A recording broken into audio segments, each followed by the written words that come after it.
दर्शकों नमस्कार, मैं डॉक्टर एसपी सिंह एकता हेल्थ केयर खरड़ मोहाली चंडीगढ़ से बोल रहा हूँ। देखिए, मैंने अभी 2 दिन पहले मैंने एक ऑडियो सेंड की थी जो यूट्यूब पे चली गई। उसमें मैंने बात करी थी कोविड-19 के बारे में, कोरोना वायरस के बारे में। तो उसमें मैंने एक जिक्र किया था जीनस एपिडेमिकस मेडिसिन के बारे में कि वो क्या होती है, वो कैसे निकाली जाती है। उसमें मैंने शॉर्ट में बताया था, लेकिन अब मैं उसको एलेबोरेट करूंगा, पूरा बताऊंगा कि जो जीनस एपिडेमिकस होती है वो कैसे निकाली जाती है और उसका फंक्शन क्या है और वो कैसे हेल्प करती है। देखिए, जीनस एपिडेमिकस एक ऐसी मेडिसिन जो किसी डिजीज को प्रिवेंट करने में हेल्प करती है, वो एक पर्टिकुलर रूल के अकॉर्डिंगली उसको निकाला जाता है। तो वही मैं आज बताने जा रहा हूं।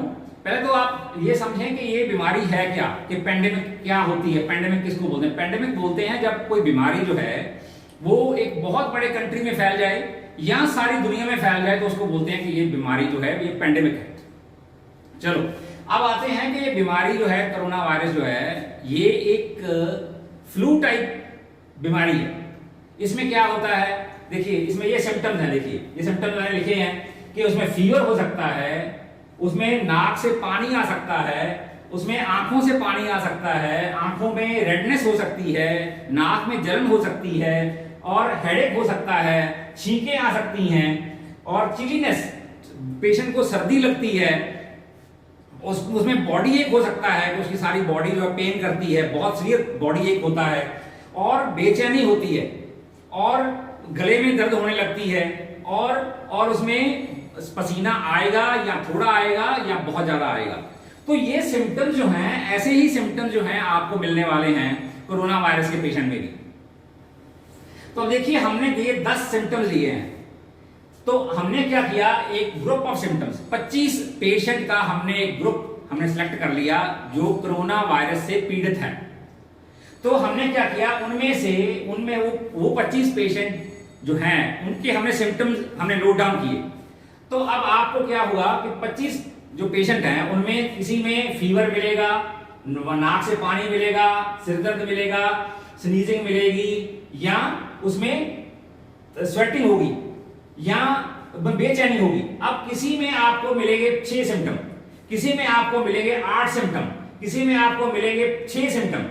अब मतलब आपने ग्रुप ऑफ पेशेंट्स लिए हैं 25, उसमें आपको इसी तरीके से ये 10 सिम्टम्स में से जो मेन सिम्टम्स हैं उसमें से किसी में 6, किसी में 5, किसी में 7, किसी में 8, किसी में 9, किसी में 10 आपको सिम्टम्स मिलेंगे।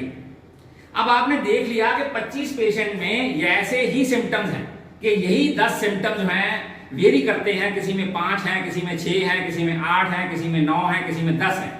तो आपने क्या करना है कि आपको पता चल गया, पिक्चर क्लियर हो गई कि दीज आर द 10 सिम्टम्स, कि ये 10 सिम्टम्स हैं जो मतलब तकरीबन इन्हीं 10 सिम्टम्स में से पेशेंट के अंदर सिम्टम पाए जाते हैं।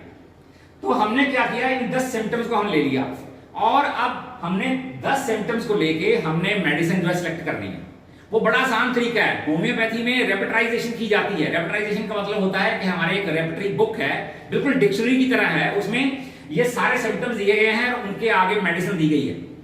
तो हमने क्या करना है, ये सिम्टम ले लिए, उनको कंप्यूटर में डाला, मेडिसिन फीड किया, और रेपेटाइजेशन में उसको रेपेटरी में उसको फीड किया और हमारे पास मेडिसिन आ जाएगी। अब देखिए, इसमें कौन कौन सी मेडिसिन आ सकती हैं। इसमें आर्सेनिकम एल्बम आ सकती है, मैं आपको बताता हूं कैसे आ सकती है।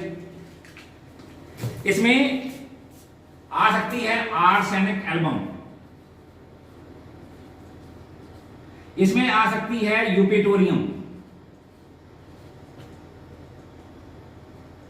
इसमें आ सकती है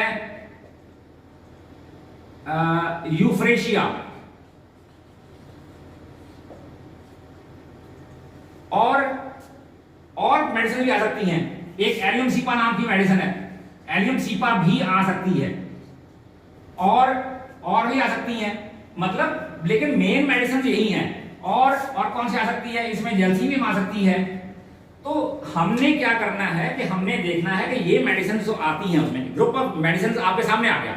अब आपने क्या करना है, आपने देखना है कि मोस्ट सिमिलर कौन सी है, which is the most similar and which medicine covers the most symptoms. अब कोई मेडिसिन जो है, सपोज आर्सेनिक है, आर्सेनिक इसमें से 9 सिम्टम कवर करती है, यूपेटोरियम इसमें से 8 सिम्टम कवर करती है, एलिमसीपा इसमें से 4 सिम्टम कवर करती है, जर्सीनियम इसमें से 5 सिम्टम कवर करती है। तो हम क्या करेंगे, हम जो मैक्सिमम जो सिम्टम्स कवर करेगी मेडिसिन, हम उसको ही हम जीनस एपिडेमिकस मानेंगे, और वो मेडिसिन जो होगी वो प्रिवेंटिव के तौर पे हम सारे पेशेंट्स को अगर दे देंगे तो बाकी के सारे पेशेंट्स जो हैं वो बच जाएंगे, उनको जो है अटैक नहीं आएगा। ये सबसे आसान और सबसे बेस्ट और एक जो अकॉर्डिंग टू द रूल्स ये एक ऐसा फार्मूला है कि आप मेडिसिन निकाल सकते हो। अब आप कहोगे कि अगर इतना आसान है तो अभी तक गवर्नमेंट ने किया क्यों नहीं? देखो भाई, गवर्नमेंट ऐसा नहीं करेगी, क्योंकि पहली बात तो ये कि हमारे जो गवर्नमेंट के बंदे हैं, जो हमारे जिन लोगों की गवर्नमेंट है, वो लोग जो हैं वो अंगूठा छाप, अनपढ़, कम पढ़े हुए, और उनको मेडिकल साइंस के बारे में कुछ नहीं पता, और उनके जो सलाहकार हैं, जो एडवाइजर्स हैं उनके, वो एडवाइजर जो हैं उनको भी पता है कि ये लोग जो हैं इनको कोई नॉलेज नहीं है, और जो गलत सही एडवाइस हम देंगे वही इन्होंने लेनी है और उसी के ऊपर इन्होंने एक्ट करना है। तो वो क्या करते हैं, वो एडवाइस वो करते हैं कि जिसमें उनको पैसा मिले, कि अगर लड्डू बड़ा फूटेगा तो पैसा भी नेचुरली हिस्सा भी ज्यादा मिलेगा। अब इसमें देखो, मेरे को बताओ कि लड्डू कहाँ है? इसमें तो लड्डू है ही नहीं, इसमें तो एक बहुत आसान तरीका है, और अगर आप चाहो तो बहुत लोगों का भला हो सकता है।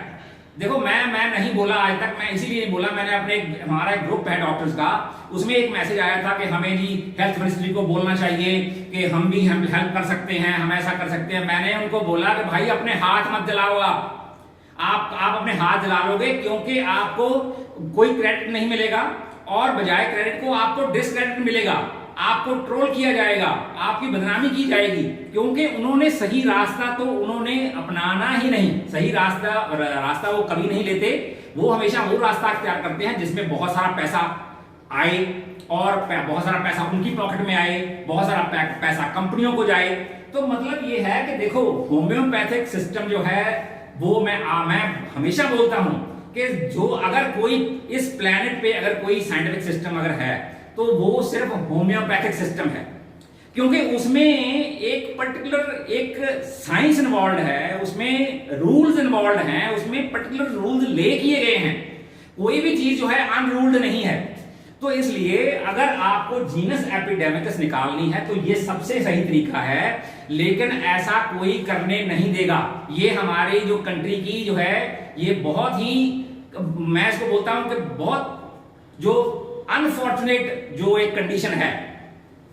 तो इसलिए एक तो हुआ ये, और दूसरी बात ये कि देखो, यही बीमारी जो है ये अमेरिका में भी फैली, ये इटली में भी फैली, ये फ्रांस में फैली, ये कनाडा में भी गई। अब मेरे को एक चीज बताओ आप कि अमेरिका के जो लोग हैं, जो यूएसए के लोग हैं, उनका खान पान, उनका एनवायरनमेंट हमारे से मैच नहीं करता। वहां बहुत सर्दी पड़ती है, इंग्लैंड में बहुत सर्दी पड़ती है, इंग्लैंड में धूप नहीं निकलती, 12 महीने में 1 महीना धूप निकलती है। हमारे यहाँ धूप बहुत जबरदस्त धूप निकलती है, और एनवायरनमेंट जो है बहुत ड्राई हो जाता है, और कभी कभी जो मतलब बारिश होती है, कभी ठंड पड़ती है। हम यहाँ हर तरह का जो सीजन है वो एंजॉय करते हैं। तो इसलिए जो एनवायरनमेंट वहां का है, जो इम्यूनिटी वहां के लोगों की है, वो इम्यूनिटी, वो एनवायरनमेट हमारे यहाँ नहीं है।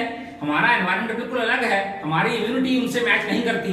इसलिए मेडिसिन भी जो है हर जो कंट्री है उसमें अलग अलग निकाली जा सकती है, निकल जाएगी, क्योंकि उनके सिम्टम्स जो हैं वहां अलग हैं, हमारे सिम्टम्स यहाँ अलग हैं। अब एक चीज की और मैं जिक्र करना चाहता हूं, एक चीज का, कि बोलते हैं एसिम्प्टोमेटिक बीमारी कभी नहीं होती। कभी भी कोई बीमारी एसिम्प्टोमेटिक नहीं हो सकती। अगर वो बीमारी है तो उसमें सिम्टम जरूर होंगे। वो अलग चीज है कि आपको दिखे ना, आप उनको देख ना पाओ, या पेशेंट उनको जो है रिकॉग्नाइज ना कर पाए, पेशेंट आपको बता ना पाए, एक्सप्रेस ना कर पाए, वो अलग चीज है। वो आप ये नहीं बोल सकते कि वो एसिम्प्टोमेटिक है।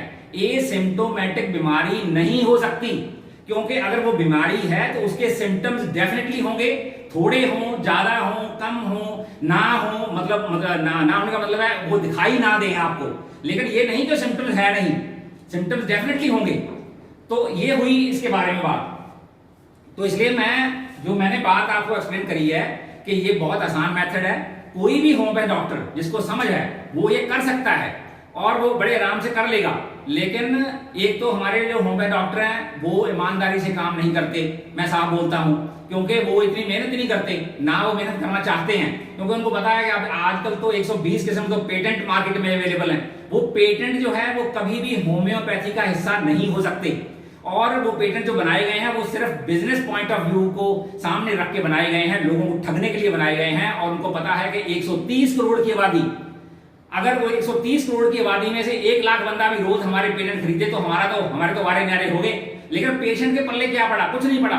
डॉक्टर भी यही कर रहे हैं, डॉक्टर वो पेटेंट बेच रहे उठा उठा के हमें एक पेशेंट मिल गया, पेशेंट को कुछ हो, पेशेंट ठीक ना हो, पेशेंट ने ठीक होना ही नहीं है।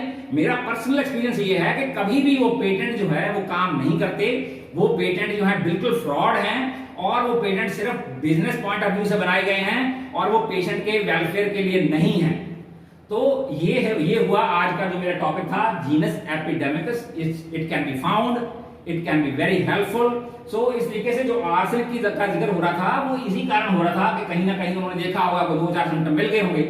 लेकिन आर्सेनिक अकेली तब तक मैं उसको प्रिवेंटिव नहीं मानता जब तक आप 24-25 पेशेंट का ग्रुप लेके उसको फाइंड आउट ना कर लो। इसलिए आप पहले वो 25 पेशेंट लो कोरोना के, उनमें सिम्टम देखो, सिम्टम देख के फिर आप बड़े आराम से मेडिसिन निकाल सकते हो। सो आज के लिए इतना ही। Thank you very much.